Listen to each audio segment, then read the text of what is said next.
Okay, so lovely to have followed the swine flu presentation, and you'll see why soon. But I know the standard's very high here. I'm also slightly worried that since I've got tables and graphs in this presentation, you might think that I'm the special geeky performing guest later on in the week. I'm not, I promise you. I am going for factual rather than funny. However, I do want to talk about one man tonight.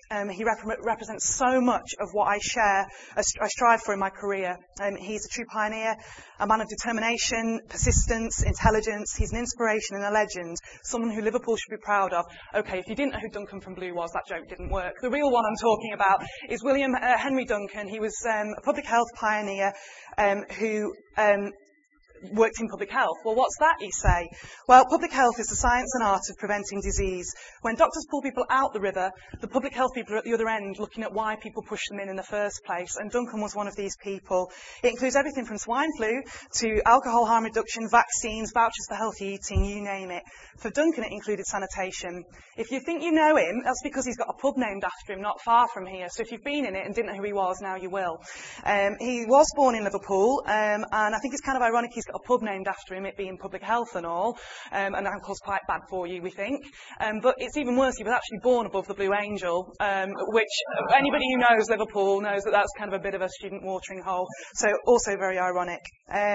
However, Duncan's story begins over 200 years ago in 1805 in this location.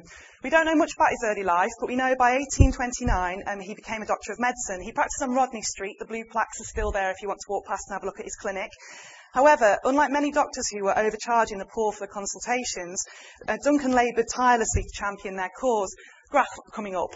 Basically, this just shows you the population increase at the time Duncan was working.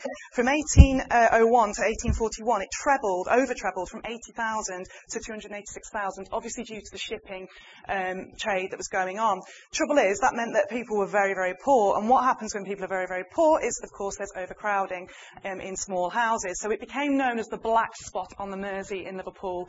And what happened was we had hundreds of diseases ravaging the streets. This is actually a Punch cartoon from 1832. This is about a court for King Cholera, because cholera was such an influence on people's lives. It killed so many people, along with typhus, influenza, interestingly, and diphtheria.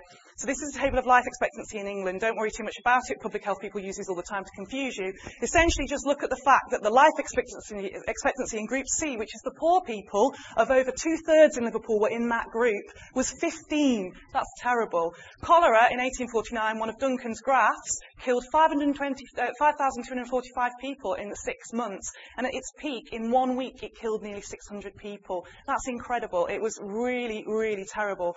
And what Duncan did was said, hang on a second, this is because they all live in these courts, and these courts are no more than 9 to 15 feet wide, and several people to 12, 15 live in one room. And he reckoned that over half of the 175,000 poor people lived in these courts, and of those, most of them actually lived in the cellars.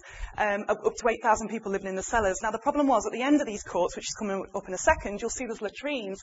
Now, of course, what happens when the latrines overflow and there's no sewerage? It goes into the cellars. And what happens when we've got sewerage in cellars? I'm sure you can all guess, cholera starts to spread. So Duncan, however, thought that it was due to the bad smells associated with that, so a miasma.